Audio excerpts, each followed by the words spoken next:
By then, Prentice was becoming increasingly disillusioned with football. In December, he resigned, and Jim McLean was passed over for the manager's job before accepting the post of Dundee United boss. It wasn't a nice time for the club at that time, because we felt we had something going, the players, we felt something was going here and something big that we could build on. But unfortunately, it wasn't to be. After Prentice and McLean's departure, Davy White took over as manager. And despite the loss of key men like Jim Steele, Ian Phillip and Doug Houston, progress was maintained over the next couple of seasons through the finishing strengths of strikers such as Gordon Wallace, Jockey Scott and also John Duncan, who scored 40 league and cup goals in 1972-73. For the whole of that season, Dundee were unbeaten at Dens. Not clear, down to Houston, and what a goal! Tremendous shot from Doug Houston. He nearly uprooted the net. With Tommy Gemmell obtained on a free transfer from Notts Forest, Dundee progressed to the 1973-74 League Cup final. In the semi-final, Gemmell had netted the only goal against Kilmarnock, and now the ex-Celt would captain the Dark Blues against his old club in the final. What I can remember of the day, actually going to the game, it was a terrible day. It was during the power cut crisis. The game was kicking off at 1:30, so the whole organisation was all really disrupted. And we went through to Glasgow and we were delayed on the way through because I think the roads were closed, some of the roads were closed and waterlogged and what have you. So we were late in getting to the hotel. We hurried a meal, pre-match meal, went to Hampden, were told when we arrived at Hampden that the game could be off, and eventually they decided that the game would go ahead. I think it was quite late, it must have been maybe 1:45 or something, they decided it would go ahead. And I think that worked in our favour. I think that took away the nerves from maybe the Dundee team. Other than Tommy Gemmell, most of us, it was probably our first cup final. And I thought we played reasonably well on the day, considering the conditions. Wilson punching it forward, brought down and taken on the turn, and it's a goal! Gordon Wallace has scored for Dundee as a result of that free kick. The ball punched forward beautifully by Bobby Wilson, controlled nicely by Wallace. He turned and hit it right-footed inside Hunter's left-hand post into the back of the net. I'm football daft, always have been, and it's a schoolboy dream. You dream of when you're a kid that you'll go to Hampden to score the winning goal in the cup final, and to achieve it, honestly, it's fantastic. You know, I mean, it's great that they can't take it away from me. You know, it's one of these memories that's etched. And there he is, Tommy Gemmell with the Scottish League Cup. Dundee's first victory since 1952 when he beat Kilmarnock. What a moment for Tommy Gemmell and manager Davy White. During this period, former free transfer men goalkeeper Thompson Allen and midfielder Bobby Robinson were both capped for Scotland. But in October 1974, the prolific John Duncan was transferred to Tottenham for £140,000. When Dundee again fell to Celtic in the Scottish Cup semi-final in 1975, Davy White's vow to rebuild the team saw the shock departure of Scotland striker Jockey Scott to Aberdeen early in the 75-76 campaign. He fell out with 3 or 4 of us, and one by one we departed the scene. So my turn came in 75, and I went back to my hometown team, and ended up a good move because I got to another League Cup final and won that one as well. That season marked the start of the new 10-team Premier League, but although there were some excellent performances, Dundee were relegated on goal difference after finishing level on points with Dundee United and Aberdeen. For the past 6 seasons, the Dark Blues had regularly been in the top 5. But while their North East rivals were set to flourish, Dens Park would host First Division football for the next 3 years. In 1977, Dundee met Arbroath in the Scottish Cup quarter-final. Strachan scoring, the referee saying he was onside. Arbroath seemed to hesitate. 4 minutes to play. Strachan, both teams at this stage desperate not to make a mistake which could mean death. And Ector from the cup, and there it is. That's the very mistake, and they didn't want to see the ball headed Dundee by number 14, Eric Sinclair. Ian Pardey beating Fallon, resisting a tackle by Fletcher. Lifting it across goal, and again, the identical move, Sinclair has scored again. In the semi-final, Dundee again lost to Celtic. That was the 5th time in 8 years that Dundee had reached the last 4. But failure to secure promotion prompted Davy White's resignation. Tommy Gemmell took over as manager, and soon Gordon Strachan was on his way to Aberdeen in exchange for Jim Shearer and £50,000. Strachan, however, went on to full international level, and it was soon clear just how good a bargain the Dons had got. However, Gemmell's management style, the prolific goal-scoring of Billy Pirrie, the return of Jockey Scott, and signings like Eric Shadler and Bobby Glennie brought some bumper home attendances. I was with Aberdeen, first started in 1974, signed professional there. I was there for 4 years, and then there was a chance come for me to come back to Dundee. And I sort of jumped at the chance, back, local lad, playing for the team I supported as a laddie. Dream come true. Dundee narrowly failed to gain promotion that year. But in 1978-79, an Ian Redford double in a 2-2 Dens draw with Ayr United ensured they returned to the Premier League as champions. The final game, if my memory serves me right, I think it was midweek. Everybody was all hyped up with a big crowd that night. Everybody was expecting us to go up. And in the end, we got the point. It took us up, and we had a good night that night.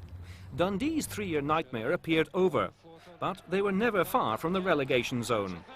In April, a sensational result against Celtic brought a ray of hope.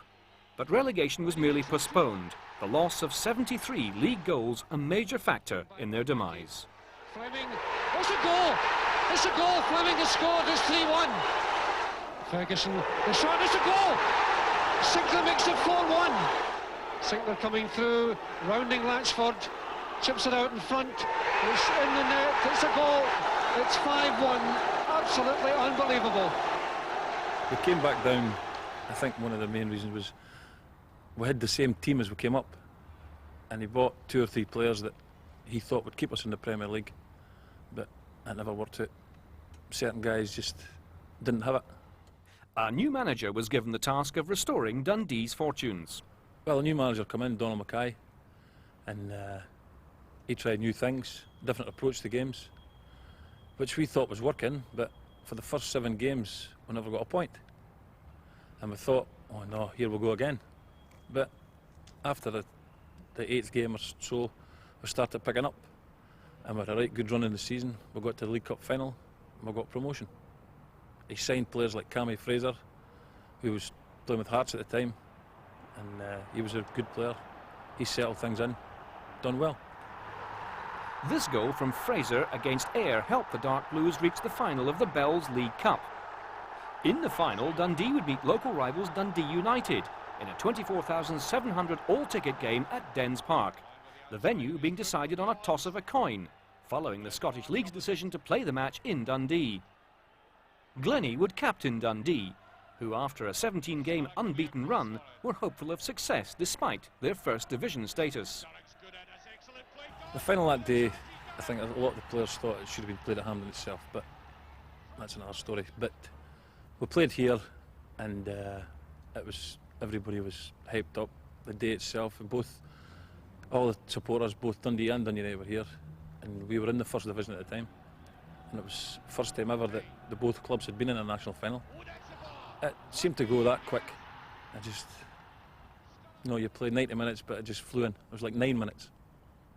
And obviously the result didn't go for Saturday. In the final reckoning, Dundee had lacked the quality to trouble United. However, promotion was the main priority, and a good late run left Dundee requiring 2 wins from their last 2 games to guarantee promotion. Sinclair's putting pressure on him. Oh, it's given away by Oliver. A chance for Dundee. There's number 2. Ray Stevens. We had 2 or 3 days off after the cup final, and Donald took us back in, and he sort of get us back up to the league. The league was more important after that, and everybody worked hard that week, and I think we got the results after that, which proved we should have been up in the Premier League in the first place. It's long and deep, Glennie getting it down. Send Eric Sinclair. 52 minutes. Eric Sinclair has put Dundee remained in the Premier League in 81-82, and they achieved this with some spectacular goals. Now for Cammy Fraser. Oh, that's a splendid goal from Dundee. Just beyond Fraser. Ian Ferguson gives Dundee the lead. Ferguson to take this. 2-1. High up and under again, and this must be a great chance for Mac. He's done it. Next season, the team made an equally encouraging start with a 3-3 draw against Aberdeen. There's Ferguson, and that's a marvellous equaliser by Ian Ferguson. Dundee's youth policy had uncovered top prospects like strikers Ian Ferguson and Ray Stephen, goalkeeper Bobby Geddes and fullback Stuart McKimmie. Up front, the youthful Ferguson and Stephen had a splendid tutor in the battle-hardened Eric Sinclair, who himself continued to get his share of opportunist goals. Sinclair waiting in the middle. There's Sinclair! 2-0 to Dundee. Dundee skipper Cammy Fraser provided the midfield drive and also the ability to apply the finishing touch. Mikey found its way to Fraser. Superb goal. Clinically finished by Cammy Fraser. Just his second goal of the season, but one to savour. Good play from Mikey. Very determined indeed.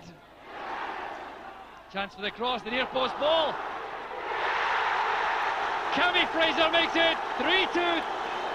Donald Mackay had done well, first gaining promotion before stabilising Dundee in the Premier League.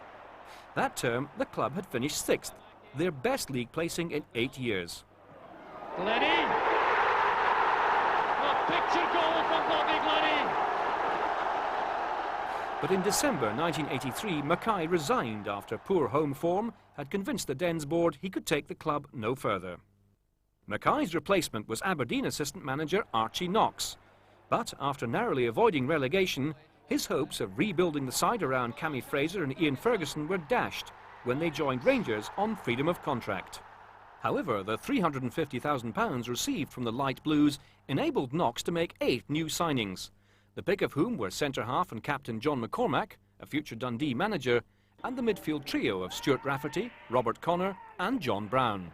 Rafferty! The perfect strike! And Dundee are in front. Archie, when he came here, the first thing he did was